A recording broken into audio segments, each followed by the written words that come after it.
YouTubers, welcome back for another adventure. Today we're going to be working on this Tao Tao Bull 150 ATV.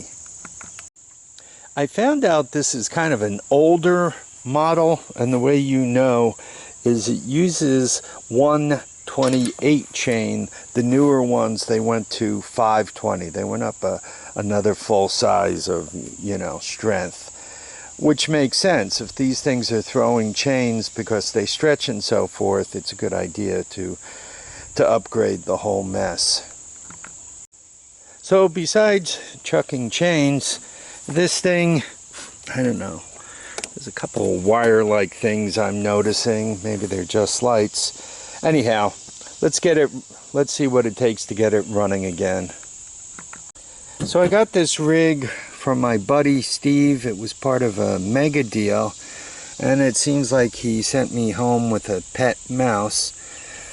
I really don't want to mess with that, but the keys are under the seat in that pile of nastiness, so that's the first place I got to start. Have I mentioned that I hate mice? So sure enough, I have the keys, but before I turn this thing over, a couple of things to check. First of all, the oil actually looks good. Yeah, actually looks clean. Pretty clean. Not Texas crude like that Honda. I guess the difference is whether your oil change is 5 years old or 35 years old, right?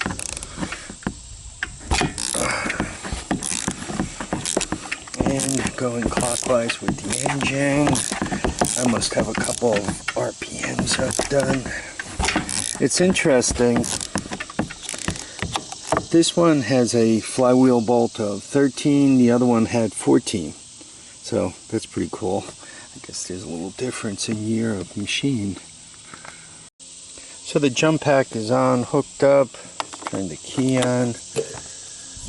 No neutral light, though I am in neutral.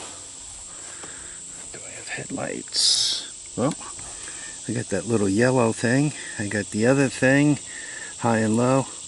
Wow, that's cool. Shame about no neutral light.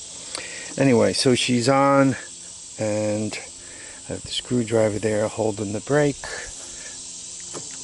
Does she turn? Yep, even sounds like it has compression. Alright, rather than pull the plug, let's take a quick shortcut. So this is the air box, perfect for mice. I'm going to spray it, so if there's any in there, they'll run out.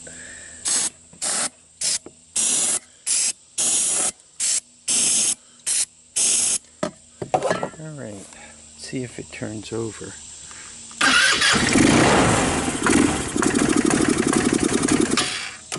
Wow, cool. It starts. This is getting too easy. Alright, I got to hook up the gas tank, but I also have to mess with the chain. So I skipped a little bit ahead off of video. I loosened these up, the 4 retaining bolts, they're size 18. I loosened up the adjuster, they're 13s. You guys could see I put the chain on there, and if you look closely, you could see that the chain was broken and I had to put a master link in it.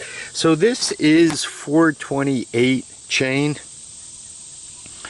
If you go over the Tractor Supply and buy the 420 version, it's a little tight on these. And the 420 links, the master links, aren't big enough to close on that. So anyway, I'm going to put the cap on it. And then remember, when you put the lock, pretend the front of the arc of the lock is a flying arrow. Kind of looks like this. And you want to go in the direction the chain goes with the closed end. The open end opposite of the direction of travel. So I'm going to smash that on. We'll put the chain back on, and then we'll keep going forward. So if you take the gas cap off this, give it a smell. It actually smells pretty good. So what I did next, is I did start it up on the starting fluid before. You guys saw that. So I popped the hose off, and there's fuel coming off of here to the carburetor. One of my viewers corrected me. They said this is a vacuum actuated fuel valve.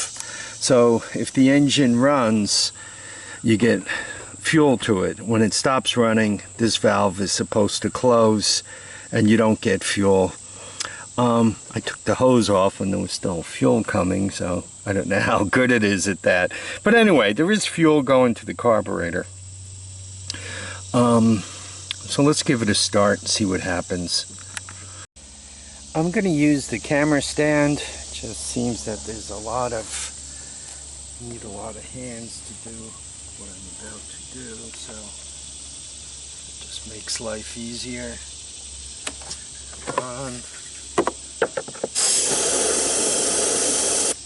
Starting fluid.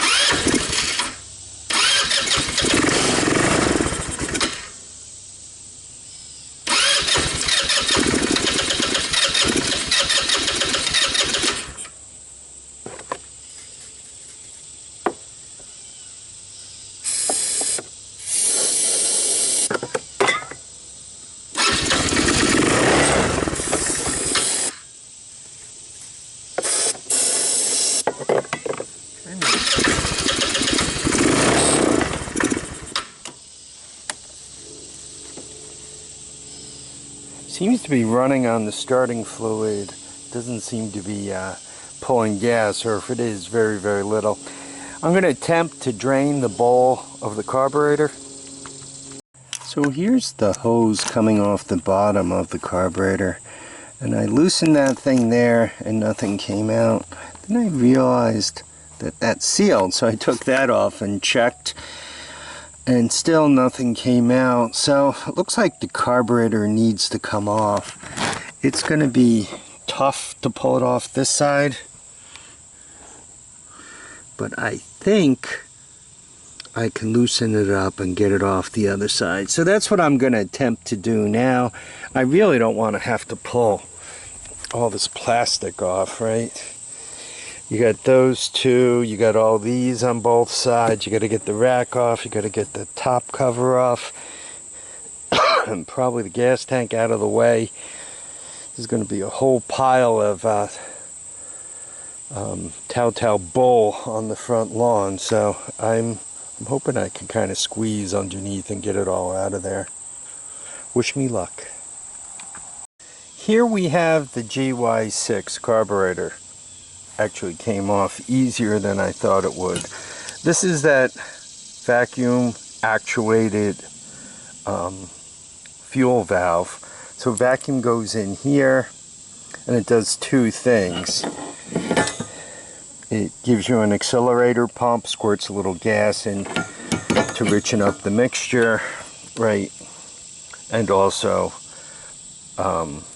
so vacuum does that once, and it also opens the valve so fuel could go to the carburetor. It appeared as if fuel was getting to the carburetor. You guys remember I pulled this hose and this hose off and there was fuel at both. The fuel smelled pretty good. I undid the petcock down here and no fuel came out, right? That needle valve didn't release anything. So I think for some reason the float is hung up and that's not working. While I'm in there, I'll clean up the jets. I'm not going to mess with this constant velocity thing here. Well, actually it's not constant velocity, right? So I'm not going to mess with that. Let me double check to make sure it's, no, it's seized. Right, when I do that, the vacuum should move this up and down. Anyway, I'm going to poke around this carburetor just a little bit. There's a good possibility I'm just going to replace it. Yeah, the throttle seems to be froze up there, right? This should be moving with vacuum, and it's just not. It must kind of gun up a little bit by when I give it fuel, by it squirting some gas in from the fuel pump. Anyway, I'm going to poke around with a little bit. I'll try to free this up. We'll see what's going on in the bottom of the carburetor. These are cheap enough to replace. They're like 20 bucks each. So before you go too crazy and put too much time and effort into it, just remember, $20, is it ever going to run right on the old one? And then you make a decision. Okay, I'll go new. I'll spend the 20 bucks. Hopefully life gets better. Okay, looks like a monkey climbed in here and took a poop. Particularly down in here. That's really pretty nasty. Just for the sake of time, I think I'm just going to change this out. I'm glad I took it off with all the vacuum hoses intact. That'll make it easier to repopulate the other one. On the ground, there we are. Boy, there's something you rarely see. The replacement carburetor looks like an exact replacement to the old one. No extra wiring or any of that stuff. One really has to love that.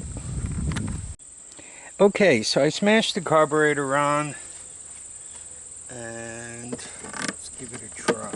On, brake.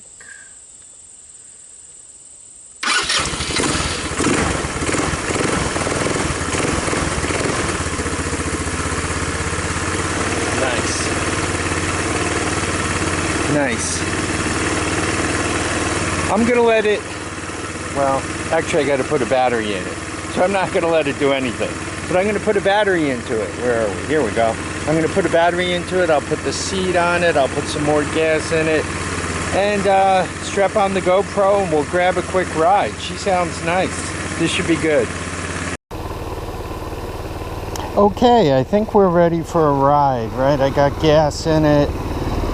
Obviously it's running, making clicking sounds in the front. Sounds like the front wheel's falling off. Well, let's see how she does. Well, hopefully we're in forward. Yeah, I'm getting some clicking out of that front wheel. You guys hear it? Sounds like it might need a bearing or something.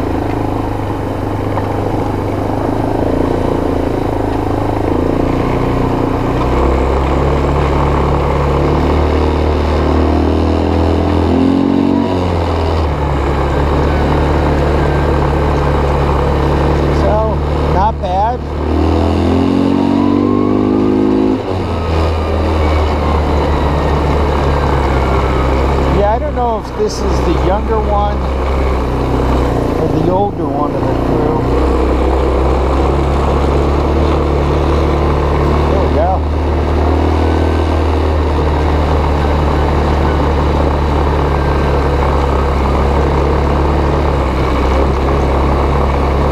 That seems okay.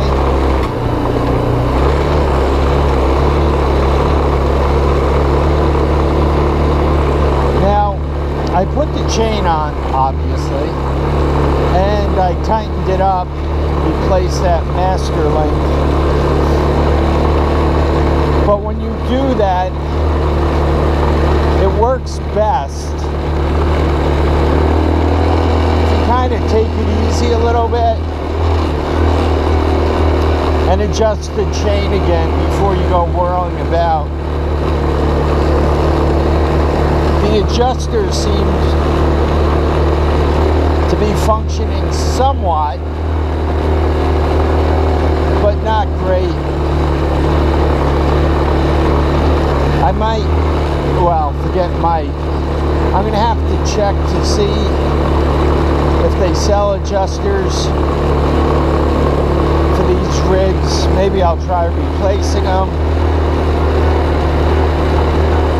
Yeah, but in the meantime,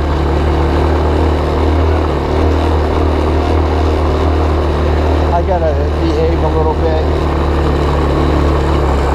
Now,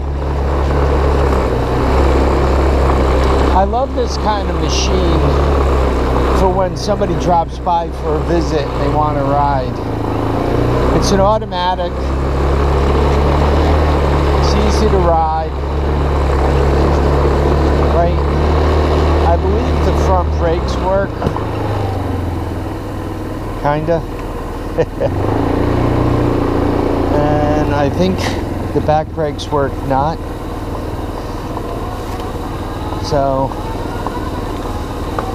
yeah, that front wheel is doing weird things. I think I lost the front bearing. So rather than, let's talk about this now before we get this back. If I were a shop repairing this thing, it would cost me a battery and a carburetor so far. So there you go, there's your 75 bucks. I also put a master link in that takes you to 80. And I got something strange going on with that front wheel bearing. If you're a shop, you can't sell it like that. You gotta fix it. And the back brakes aren't working. What's that all about? This one went faster than the other one. And if you work on all-terrain vehicles every day, right, each and every day, you're a mechanic, not a hacker like yours truly. You have a tendency to do things faster. Your tools are set up so that you're quicker, right? Everything goes a little faster for you. But even with that, you're probably going to end up dropping 4 or 5 hours into it. I mean, you got to buy parts, right? You got to go fetch up a battery somewhere. You had to go fetch up a carburetor somewhere. Is it on your shelf, or did you have to pop for that carburetor? Right? Did you have to order it, wait for it to come in? Well, this thing is sitting in parts, taking up your shop space. The mechanic that's works with you was borrowing the bolts to put on his project that came missing bolts, or that he dropped on the floor and he's too lazy to go fetch.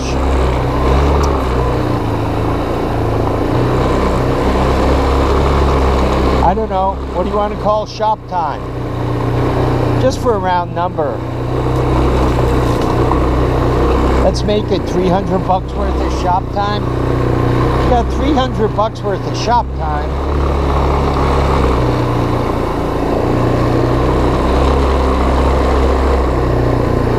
Another 100 bucks worth of parts. And you got to back this thing up. What are you going to sell it for? 5? Okay, you sell it for 5. But you got 4 invested. Isn't it better to pay your mechanic, I don't know, 35, 40 bucks an hour, and put another 40, 50s, I'm out of gas, shoot, and put another 40, 50, 60 bucks into the bank per hour, right? The 2 or 3 hours he worked on this, right? You could have made 150 bucks. You sell this thing, you're lucky to make 100, and once again, you got to hope it doesn't come back. And then you got to put in some mechanic time for free, maybe some repairs for free. And by the way, this China stuff is like that. You know, right now the electronics seems to be working somewhat, but if the person you sell it to leaves it outside and this switch gets wet a couple of times, your electronics could be pure junk. So, right, you can end up having to replace this, then what? So, anyway, I'm happy I bought it. It's a good project. I'm going to enjoy the heck out of it. But if I were a shop who had to do this for a living, it would be hard to make any money. I want to thank you all for dropping by to watch and comment and subscribe. Please remember to keep your feet down and your heads up. I got another Honda deal cooking, so I look forward to that, and I hope you guys do too. Bye now.